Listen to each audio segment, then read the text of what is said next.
tan amplio, complejo, pero que tiene que ver con nuestra alimentación. Hemos invitado a Jaime García, de la Red de Biodiversidad de la FECON, que es la Federación Conservacionista. Bienvenido, don Jaime. Muchísimas gracias. Don Jaime, me gustaría que iniciáramos puntualmente explicándole a la gente qué son los transgénicos y cómo tiene eso un impacto en la vida de los usuarios. Muchas veces la gente querrá que ver a comprar, véndame un transgénico, no es así como se compra, no es así como se accede. Cuéntenos un poco de eso, buenos días. Bueno, y antes que eso, empezar diciendo que aquí de lo que estamos hablando es de comida, ¿verdad? Como ya se dijo, pero en términos así bien concretos, es de comida. Es un tema que nos debe interesar a todos. Y lamentablemente nosotros aquí en Costa Rica tenemos 20 años de atraso en esta discusión. En otros países es un tema de debate. Aquí lamentablemente ese debate no se ha dado, ¿verdad? Quienes están a favor de los transgénicos no les interesa el debate, hacen sus presentaciones generalmente por su parte, lo cual es una lástima, ¿verdad? Es una lástima porque comida no solo es uno de los placeres más grandes que tenemos, sino que tiene que ver con salud. Con un derecho, con una necesidad. Exacto. Pues bien, veamos en la palabra, claro, la palabra como es muy nueva en nuestro medio, asusta a mucha gente. Y mucha gente dice, no, eso no tiene que ver conmigo. Ya hicimos ver que sí tiene que ver con uno, ¿verdad? Porque si tiene que ver con semillas, si tiene que ver con agricultores, tiene que ver con uno, como consumidor. Todos comemos. Y entonces veamos la palabra. Todas las palabras tienen un origen. Si la partimos en dos, vemos que la primera parte dice trans, pensemos en transporte. Y génicos, pensemos en genes, ¿verdad? Que son las unidades dentro de nuestras células que, digamos, cuando se expresan, dan las características que tenemos, en lo que se llama el código genético.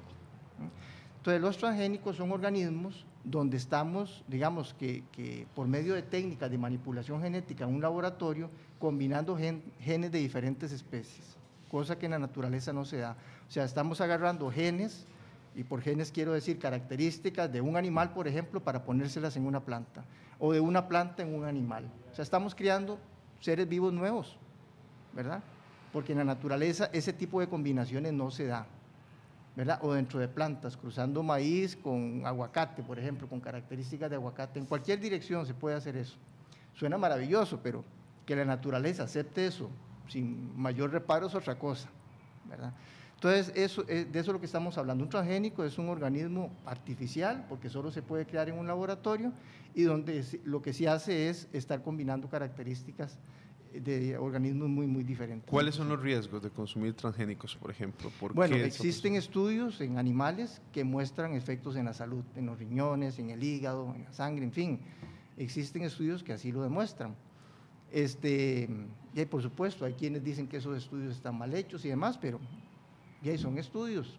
Y esos estudios han sido reconocidos por la Organización Mundial de la Salud. Bueno, la organización, qué bien que usted menciona la Organización Mundial de la Salud, que en el año 2005 dio un informe muy completo sobre este tema específicamente. Y ahí la misma Organización Mundial de la Salud reconoce la incertidumbre que hay con respecto a esto. O sea, la ciencia todavía no tiene la capacidad para decir que no, exactamente, que no hay una relación o que no hay riesgos. Sí, porque son técnicas de laboratorio muy imprecisas, por mucho que se llamen ingeniería genética, ¿verdad? Eso es algo que yo siempre critico, porque ingeniería 2 más 2 tiene que ser 4, ¿verdad? Estamos hablando de ciencias exactas, ingeniería, y aquí se habla de ingeniería y no hay tal. O sea, son técnicas bastante imprecisas, donde la inserción de los genes de un organismo hacia el otro es totalmente al azar. Vamos a ver, ¿y en Costa Rica se experimenta con transgénicos? Sí, como no, la Universidad de Costa Rica desde 1991 viene experimentando con transgénicos. ¿Y se han llevado a los cultivos? No en función de los eventuales impactos que pudieran tener, sino en función de crear. De probar. De crear nuevas, digamos, variedades de cultivos transgénicos, que no ha sacado nada, ¿verdad?, de paso. ¿Y otras empresas también experimentan aquí o ya vienen con esto? Aquí desde el año 91 también se empezó a experimentar sin que se hubieran liberado todavía en ningún país del mundo. O sea, se utilizó nuestro país como terreno como experimento. Para hacer esos experimentos, ¿verdad? ¿En qué cultivos, perdón? En soya y algodón principalmente al principio, que es básicamente lo que hay hasta la fecha, soya y algodón. Don Jaime, ¿son totalmente malos los transgénicos? ¿Qué es lo que podría estar mal en los transgénicos? ¿O no necesariamente? ¿Habrá algunos que sí se puedan hacer Digamos, Bien. como agrónomo que soy, yo soy una persona pragmática y me he dirigido solo al estudio de lo que tiene que ver con cultivos. Yo sé que en otras áreas, ¿verdad?, para la producción de medicamentos como la insulina y otros, entiendo que el asunto funciona muy bien, pero son cosas muy diferentes porque ahí estamos trabajando en lugares totalmente confinados, ¿verdad?, en biofermentadores, donde usted a través de bacterias obtiene una sustancia que ya es conocida, se purifica, lo demás se destruye. Que aquí no, aquí usted está teniendo un organismo muy complejo, como es una planta o es un animal, lo está liberando al ambiente y parte sin novedad cómo usted ataja, digamos, un problema una vez que usted lo liberó al ambiente. Esa es una pregunta que nadie ha podido responder de los que están a favor de los transgénicos, porque al principio uno puede decir, bueno, ya pasó, digamos, todo lo que tenía que pasar, pero siempre pueden aparecer cosas nuevas, como efectivamente ya ha pasado. ¿Cómo ¿verdad? qué? Un caso muy conocido fue el del algodón, ¿verdad? Bajo condiciones experimentales se experimentó con un algodón transgénico, se vio que todo estaba bien, se liberó y ese año, no recuerdo ahora el año, creo que fue el 92, no tuvo que haber sido el 92 porque todavía no habían sido liberados, pero en los años 90 se liberó ese algodón ya a nivel comercial, hubo una sequía muy particular. Liberar es vender la semilla. Sí, y ya para tener productos que se comercializan. Y hubo una sequía muy especial y una manera en que no se previó que iba a reaccionar la planta fue que abortó todas las flores, o sea, no hubo cosecha. O sea, esas condiciones de sequía accionaron una parte de la fisiología de la planta y reaccionó de esa manera. La idea del transgénico es poder darle características al cultivo para que se sobreponga a las condiciones ambientales, es decir, ponerle características para que soporten climas en las que, por ejemplo, no funcionaría. Eso es lo que dicen, o sea, ellos dicen, eso es lo que dicen. Yo digo, los cantos de sirena. Los cantos de sirena nos dicen lo que nosotros queremos oír, que son alimentos resistentes, que son cultivos resistentes a las sequías, que son alimentos mucho más nutritivos, o sea, dicen lo que queremos oír, es lo que llamamos los cantos de sirena. Yo quisiera todo eso que ellos dicen. Pero no es real, no sucede. Yo no lo veo, o sea, yo siempre digo, denme un solo ejemplo, yo siempre pido, por lo menos uno. ¿Y la soya en Argentina que dicen que se está hecha con transgénicos? Bueno, esa soya transgénica en Argentina y los países, digamos… ¿Que consumimos seguramente nosotros? Sin duda. Bien, en el caso nuestro viene más posiblemente de Estados Unidos, donde la mayor parte de la soya es transgénica. Pero Argentina es uno de los casos más estudiados por los efectos negativos que está teniendo, sobre todo a nivel ambiental, porque hay que ver aquí que lo que hay, básicamente, liberado al mercado, son solo dos características. Una, la resistencia a un herbicida, especialmente a uno que se conoce bastante bien desde el punto de vista toxicológico, que es el glifosato, que tiene varios nombres comerciales, dentro de los cuales el más conocido es el Roundup. Y la otra característica que han logrado, digamos, meter en esos cultivos comerciales es la resistencia solo a 2 larvas de insectos, no a plagas, como ellos dicen, ni a insectos en términos general, que son muchísimos, sino solo a 2, a gusanitos de mariposas y a gusanitos de escarabajos, nada más.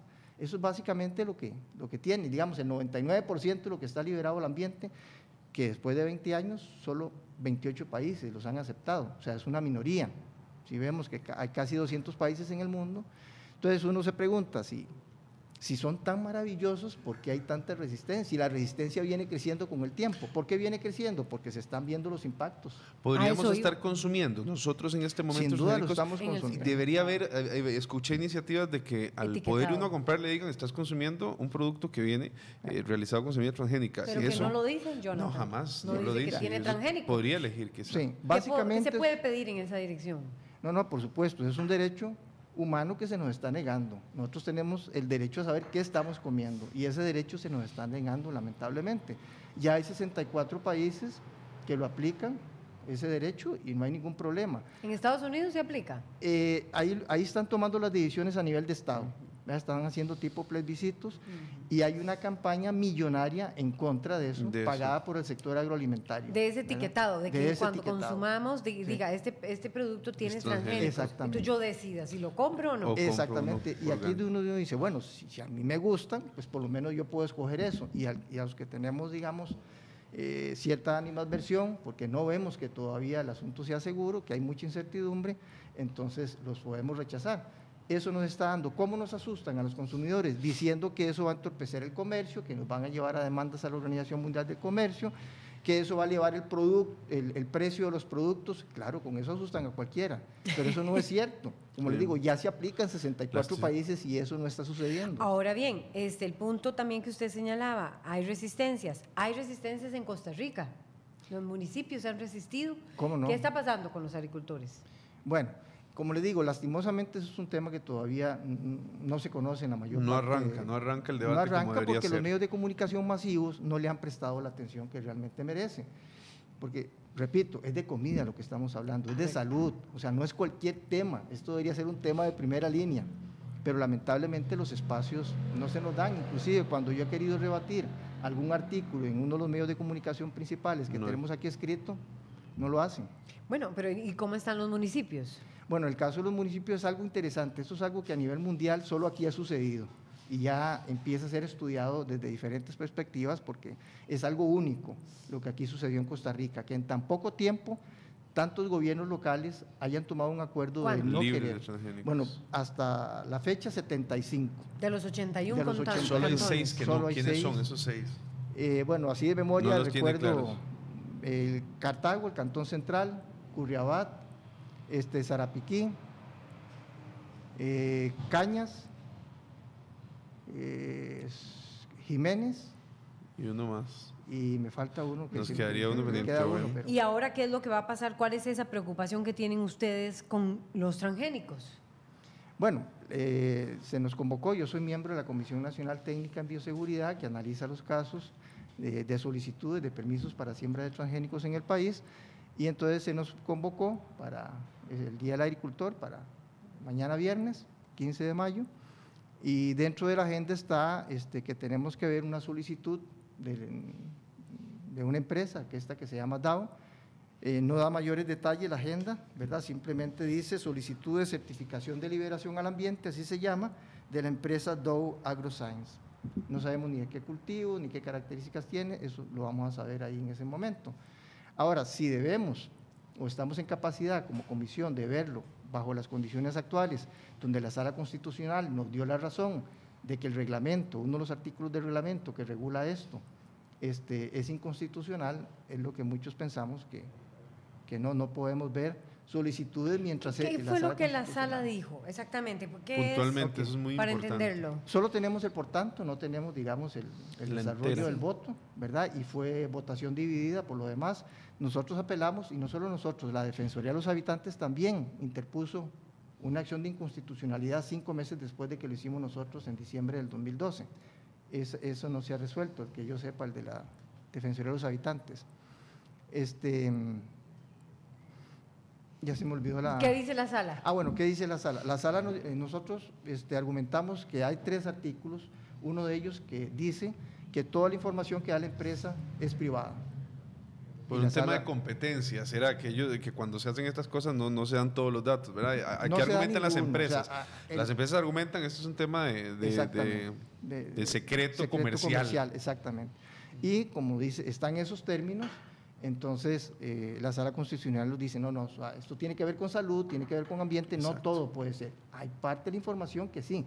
¿Cuál? No la sabemos, la Sala tiene que determinarlo. Y la sala está en capacidad técnica para determinar eso. Bueno, ellos hacen consultas a los técnicos en su momento, ¿verdad? Cuando hubo una audiencia que nos convocaron, ahí fuimos a hablar, fuimos técnicos. Ok, eso fue un tema. El otro tema, en el que lamentablemente no todos nos dieron la razón, ¿verdad? Y hubo división de opinión, de votos, es que el reglamento dice que es suficiente un análisis de riesgo. Y un análisis de riesgo es una hojita con 16 ítems, punto. Nosotros decimos que no, para un caso como estos, y tal como lo dice la Ley de Biodiversidad, cuando hay, digamos, una amenaza a la biodiversidad, lo que se tiene que pedir es una evaluación de impacto ambiental, que es algo mucho más profundo, donde inclusive se tiene que consultar a la población aledaña a donde se van a hacer esos Esas siembras, esos Exactamente. cultivos, sí. Lamentablemente ahí no tenemos, por eso queremos esperar el voto para ver si tenemos que ir a un contencioso administrativo o qué otra vía tenemos que ir. pero eso fue lo que... Esas son las dos. Esas son, digamos, los dos temas que uno tiene que ver con el manejo de la información, sí, y uno tiene que ver con el impacto ambiental, o sea, la información de si es secreta o no, como argumentan las empresas, y otra tiene que ver con el asunto del impacto ambiental. Exactamente. Y si las comunidades deben ser consultadas o no. El sector productivo de nuestro país está muy comprometido con el tema de no utilizar transgénicos, por lo menos hoy hay algunos sectores reacios y que pues sí quieren empezar a utilizar este tipo de semillas. Es interesante su pregunta, porque cuando se hizo la solicitud en el año 2012, que fue, digamos, lo que prendió la mecha y donde la gente empezó a preguntarse sobre este tema, fue cuando hubo una solicitud de Delta Pine, una empresa subsidiaria de Monsanto, que es la que tiene el 90% de este negocio de los transgénicos, de siembra de maíz transgénico. Y eso levantó la atención, porque hasta la fecha era algodón y soya, son cultivos con los cuales nosotros no nos sentimos identificados. Problemas.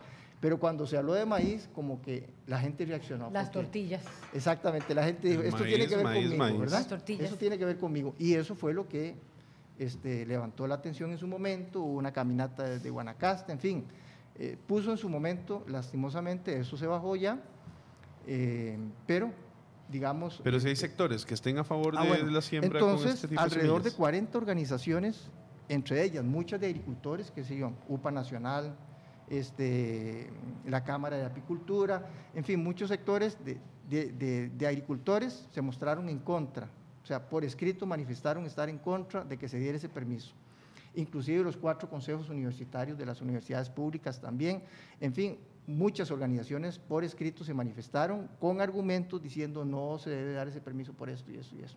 La comisión hizo caso omiso de eso, votó y se dio el permiso, que se pudo detener con acción de inconstitucionalidad. ¿Qué sectores están a favor? Y hay los que están con los grandes negocios, o sea, las cámaras, que tienen que ver con agroquímicos, la Cámara de Agricultura, CASIA, que es importadora de alimentos. Los sectores, digamos, empresariales, no el agricultor, empresariales, los que manejan, son intermediarios, son los que están a favor de los transgénicos. Y así lo han manifestado por escrito. ¿Qué acciones ya específicamente para ir concluyendo, Jaime García, defensor o más bien luchador contra los transgénicos, ¿qué acciones ya específicamente esperan ustedes tomar una vez que conozcan esta información de qué tipo de cultivos se pretenden hacer por parte de esta empresa? No, nosotros lo primero que vamos a decir es que eso no podemos verlo todavía, porque eso sería, digamos, y el diputado Edgardo Araya lo dice muy bien en una nota que envía al ministro, que eso sería, digamos, un desacato a un fallo que ya la Sala Constitucional, o sea, la Sala Constitucional tiene que decir, no, estas son las reglas. O sea, mientras no tengamos esas reglas del juego claras, no podemos ver ningún permiso. Esa es nuestra posición, ¿verdad? No sabemos si se va a hacer o no se va a hacer todavía, eso lo sabremos mañana. ¿Qué queremos nosotros? Y que la gente se interese en el tema, ¿verdad? Que empiece a preguntar, que empiece a leer. ¿Qué estoy consumiendo? ¿Qué estoy comiendo? Es un derecho saber qué es lo que uno está comiendo. Y tiene que ver con el dominio de la semilla por parte del agricultor, ¿verdad? Sí, no, detrás de esto hay todo un tema de patentes también. Y también puede ir un tema de lobby, ¿verdad? Que va a ser interesante, y sí, no de lobby ni en las autoridades, puede ser del mismo lobby con los mismos agricultores, y que también eso podría ir llevando, ¿verdad? Las presiones, ojalá que este tema se hable bastante. Y es esto un tema de cara, qué curioso, importante. les toca conocer eso el día que se conmemora el Día del Agricultor. A un día exacto. Una ironía, ¿verdad? Así es. Una ironía. Muchas gracias a Jaime Fíjate cómo García levanta. de la